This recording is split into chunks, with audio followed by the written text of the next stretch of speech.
was some native customs definitely when I was growing up, smudging, and, you know, my grandmother would make bannock and corn soup on Sundays.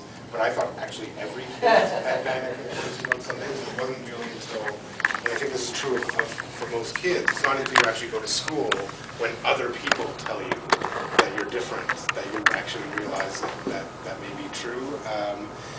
And then it wasn't until, I want to say really my teenage years before I ever really connected in terms of traveling back to the res and really connecting with that side of the family, because it was, you know, to make a very long story short, what happened was my grandmother was taken off the res from her family due to residential schools. She was put in a residential school where they took away her language, and she was forced to relocate to Toronto, and that's why my part of the family ended up going to Toronto. So it really wasn't until, I would say 20 years ago, that any of that was really sort of apparent to me. Yep. We're trying to introduce 3-Day Road under the curriculum by Yep. Joseph Boyden, and it's making its way in now. And do you think that will be, or do you have any vibe on that? Or is that something, there seems to be a really positive energy moving towards the portrait of Native Americans. Is that on the radar for a film, do you think? Or? Yeah, I mean, it wouldn't surprise me, given the subject matter and everything, and it's sort of a cinematic story. I mean, I think the portrayal of Indigenous people on screen has been vastly improved in the, say, last 30 or so years, pretty much in step with social change, which is actually tends to be where you see most, when it comes to cultures and representation on screen, it actually only comes with a wider cultural shift. So likewise, you didn't see favorable portrayals of, say, gays and homosexuals in the cinema until there was a larger social move to be more accepting of them.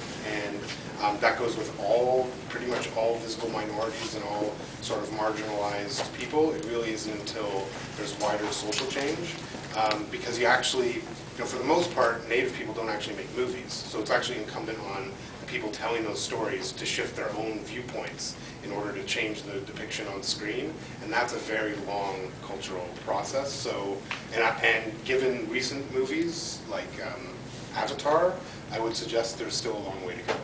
Well, that's really opened up a can of worms. Let's talk about that for a second. Sure. Because I couldn't agree with you more, and I think they should hear. You clearly are not a huge fan of Avatar. No, I mean, I gave it a really negative review, probably the only one in North America when it first came out. I wish God bless you. Yeah. What's the? I think I know where you're coming from, but share it. I mean, you know, for me, the movie is an act of colonialism. It's an attempt to repackage a very familiar colonialist story, which is that of the instant adoption of a foreign culture, which is in fact the point of colonialism. And the ease at which the colonizer is able to do so. So if you think of Avatar, which I'm assuming most of you have seen, clearly the blue people, the Na'vi, are meant to be the indigenous people of North and South America. They wear feathers in their braids. They are physically often attached to the environment and the natural landscape. You know, they're sort of tree huggers. And in fact, for the most part, they're witless. They're willing to be destroyed by this invader and prey in their giant tree at the end, unless they are in fact saved. Now in the story, they're ultimately actually saved by one of the colonizers who's taken the form of the Na'vi. And this is actually a really traditional story for colonizers to tell, that they can easily adapt or adopt a different culture, and in fact be better at it than the native culture. And in Avatar, it's to such an extreme that by the end of the movie, he's not only their leader, he's actually their deity. He's a god to them. This is not a story inherent to indigenous cultures. You won't find any native North American story where they talk about being able to traverse into a different culture. It is not in their understanding, nor is it in traditional storytelling anywhere else in the world. It is a story that really can only be produced from a dominant culture. Now the thing that you get stuck with in Avatar is that clearly James Cameron didn't make the movie to be racist. He just made a racist movie. So the question is, you know, the portrayal is very positive in many people's minds. You know, the Na'vi are not the villains. They're the heroes of the story.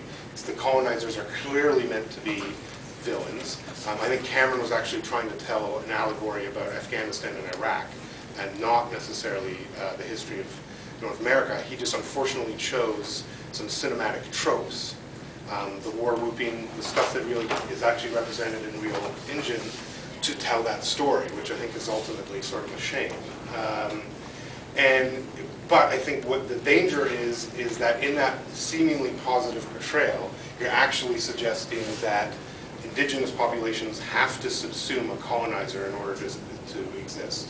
And that's an incredibly dangerous thing to suggest. And it's really actually reductive and a step backwards. It's very much exact same story as Dances with Wolves, which is another movie I quite dislike.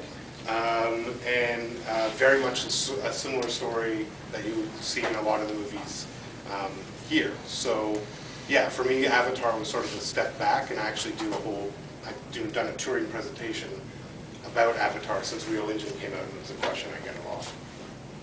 I don't know much about filmmaking or anything, but I feel as though Hollywood, mainstream Hollywood, they think that they know everything, and for example, movies that everyone praised, like Dancing with Wolves and Avatar, everyone's like, oh, it's such a good movie, all positive reviews.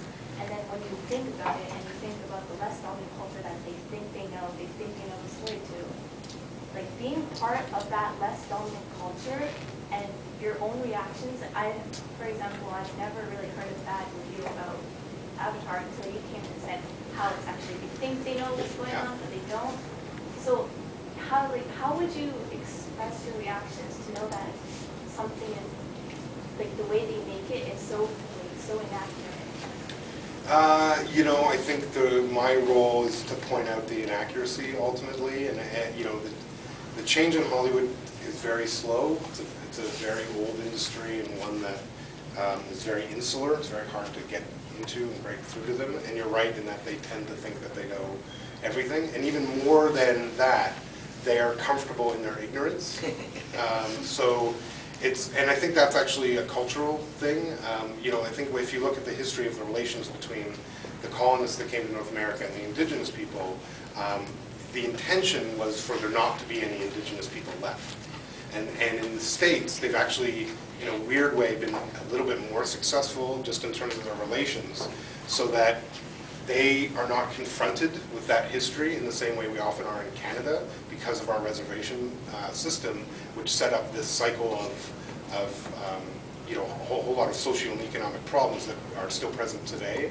So we get confronted with a lot. In the States, they just gave huge tracts of land in the middle of nowhere and let them set up casinos, and it's sort of the way they've dealt with it, and it keeps them removed. The actual only way to get change is to have a studio head that looks like you and me or anyone else in this room, which is a very long process to do that. But remember, 50 years ago, a woman was never the studio head.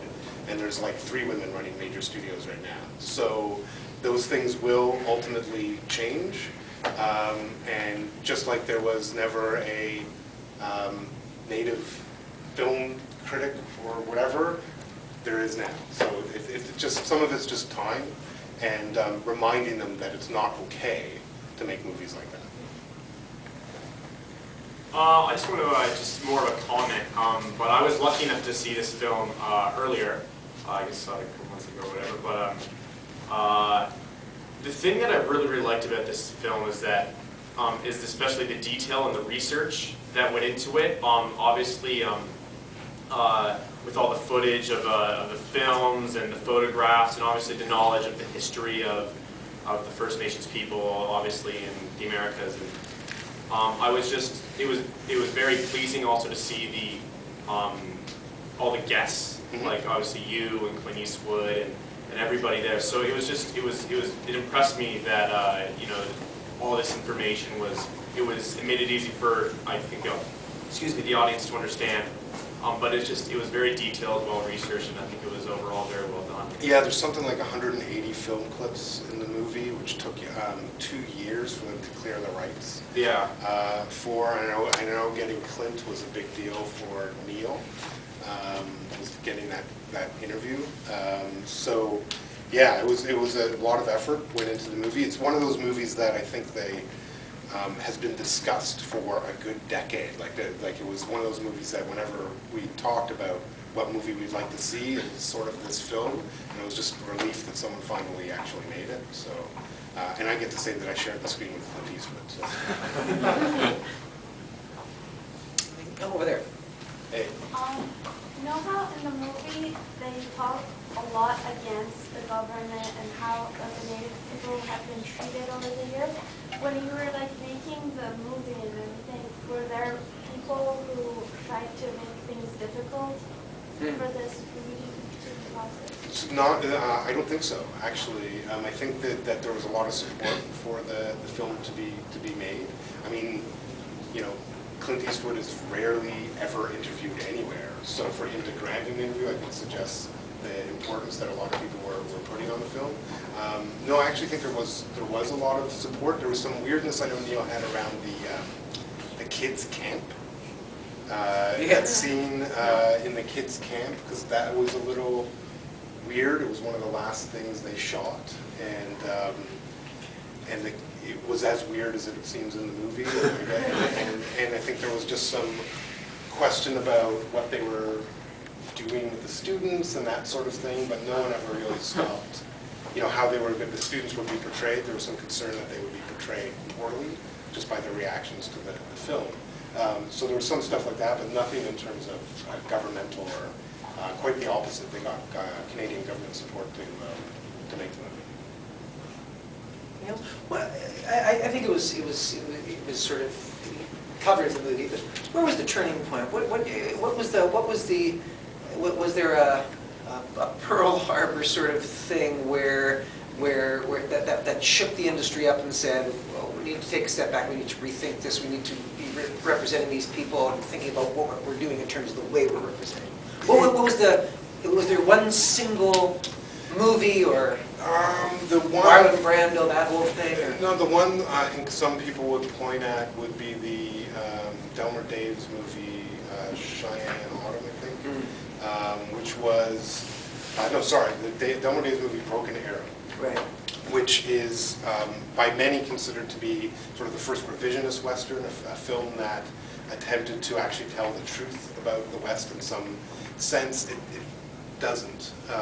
But Daves had spent many years on a Navajo reservation in the southern United States, was very familiar with the community, strove to get the language correct, and some of the long-standing historical and rather purposeful historical inaccuracies that have been in the films were sort of corrected beginning to end. That film was like 1956. It coincided, though, of course, with a general upswing in terms of the cultural attitudes towards First Nations people. By the time you get to the 60s, you have a radicalized First Nations movement in the States called AIM, who did literally shoot at the FBI and had the Army called out at a very famous incident at Broken Knee.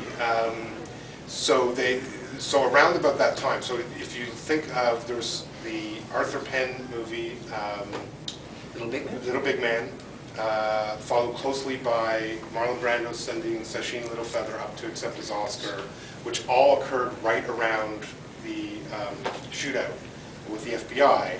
That was sort of the moment. Early 70s. We're talking, 71, 72, when I think the attitudes really changed. Coincidentally, in Canada, that's when you saw the first emergence of a First Nations theater really come to Canada, and soon after, by late in the decade, you actually had Aboriginal filmmakers, namely Alanisa Bomsoin, started making her documentaries by the late 70s on reservations in Canada. So, yeah, round about that, the 70s was the beginning. Yeah, it was the beginning of the beginning. A groovy decade for a lot of reasons. If there are no other questions about the in the back, go ahead. A couple more. Pardon? You're on CBC Radio. I've been on CBC Radio for 17 years as a film critic. Almost every, yeah, right. As a film critic, pop culture critic, and currently I'm the head of film programs at TIFF Bell Lightbox, which is the Toronto Film Festival's cinema. So all I do is watch movies. Yes. In the movie, you know the clip with Bugs Bunny? Yes. Where was, like, how was that found? Did the people making the movie find that, or was it like... That's a clip I would have seen when I was a kid, watching Saturday morning I know, cartoons. I just like... That's an Alamo scene from the Warner Brothers cartoon. So they would have dug it up. The interesting things about those cartoons is Warner Brothers subsequently edited them. So you actually won't find that cartoon.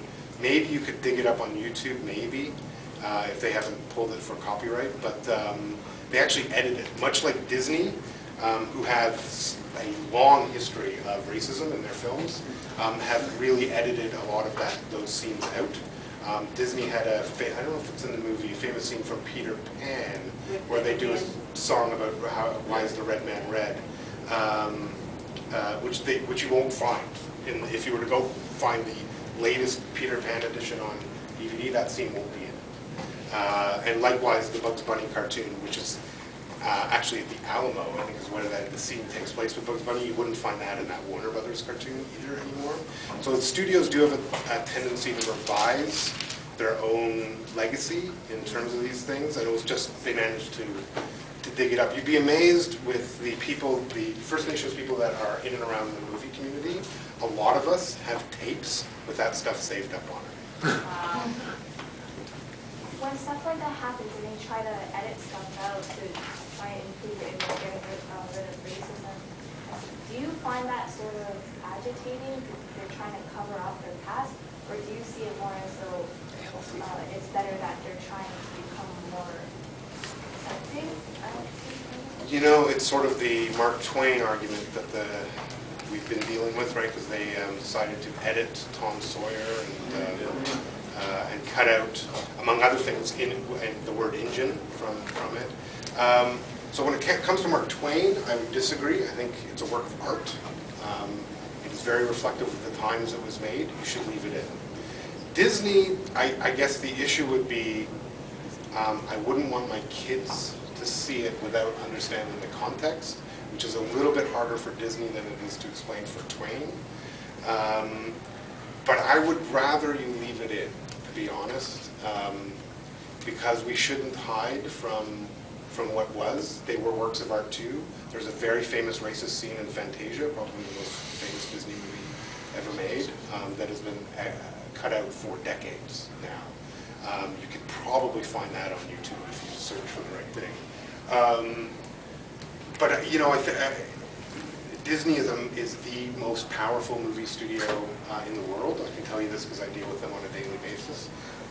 They operate like no other studio operates. They set their own rules, and they sort of deal with their back catalog in a very interesting way, which is they don't mind. There's some movies that they made, including this live-action film with a singing slave in it, that they completely pretend don't exist. Like they completely divorce themselves from the fact that this ever actually existed. So they tend to deal with it like that way. There's no actual way to stop them, unfortunately. Unlike Twain, it's not sort of in public domain. Disney, in fact, had Congress change the rules for them, because Mickey Mouse, here's another backstory that has nothing to do with anything, but just as history, Mickey Mouse was going to enter public domain, which, if you can imagine, is a disaster for a studio entirely built around the image of Mickey Mouse. So they actually went to Congress and had them change the copyright rules to make sure that Mickey Mouse, the image of Mickey Mouse, would never go into public domain. The movies would, but you can't show the movie without licensing the image.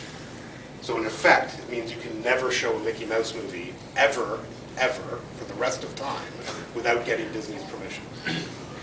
So they just managed to circumvent it. So that's why, for their particular back catalog, it's a really murky and difficult situation. But I think the preference is always leave the art the way it is, and let's discuss why these images are in there. Let's just pull the telescope back, and because you're not an indigenous critic, you're a movie critic, and let's talk about, because Jeff Pavir this morning was talking about the very rich history that Canada has with documentary films. Yeah. And maybe you could just, for a minute or two, talk to. We've won all sorts of recognition for our superior Canadian documentaries. What do you think it is about Canada, Canadians, the Canadian movie industry that makes us so adept and so proficient at making documentaries? Yeah, I mean, we have a very long history of documentaries, along with animation, which is probably our other great cinematic achievement in the last 100 years. Documentaries really came out of the National Film Board, which was a government initiative to make movies, initially with a really odd notion to compete with Hollywood, which was almost instantly dispensed when they realized that they weren't actually going to compete with Hollywood. Where they could actually compete, though, was with documentaries and animation, something that was very much on the fringes of Hollywood when the NFB was being devised in the 40s, sort of, or just as the Second World War was beginning, and sort of they made propaganda movies mainly, and then after they transitioned to animation and docs. So that they're cheap to produce. At the time, the NFB's philosophy was mostly run out of the Montreal office, was to sort of find interesting filmmakers, give them equipment and film, and let them do whatever they wanted to do and figure it out later, which actually led to a remarkable output of absolutely brilliant films in Canada from about after the late sort of 40s up through the 60s. The Montreal office of the NFB produced groundbreaking animation that showed at the Cannes Film Festival, as well as documentaries that traveled the world. And I think that still, a lot of that actually is still exactly why we're so good at documentaries, which is we can't compete with Hollywood in terms of features, but we can compete in documentaries because there's no scale of, no budgetary scale to documentaries, right? Michael Moore may make a really expensive documentary, but it's actually not that different than a documentary made for very cheap, whereas when you get in the features, the budgets can really sell it. Plus, in Canada, documentaries are largely driven by broadcast. So most documentaries that are made in Canada are made to show on TV, and that still is why we still do it. It's one of the ways to actually get a movie made in Canada these days, and most documentaries, including this one, wouldn't even be made until they have a broadcast window associated with them. I also just generally think Canadians are sort of curious and tend to, we've produced a lot of journalists and writers over the years too, and I think for very similar reasons. We just enjoy reinterpreting what we see in the world through our own lens, and I think that's exactly what docs do. Okay, one more question from the audience, or I'll pose. Anybody going once, going twice? Yeah, go ahead. Are there any traditional ceremonies like dancing beside fire in native neighborhoods, or all we see in movies? Traditional ceremonies? Like dancing beside The rituals fire. you saw. Well, the dancing you really only do at a full-blown meeting. So you'd save that for a powwow. Powwow is a meeting of more than one nation at a time, sort of like a summit, what you call a summit meeting now. So you don't tend to dance on an everyday basis. You would smudge. No, I'm like on special days or something.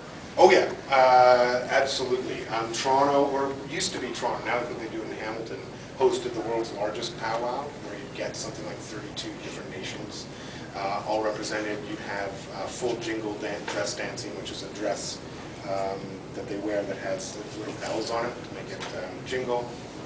And there's some dances, the sun dance being the most famous, that were in fact illegal to perform in Canada until about the 60s.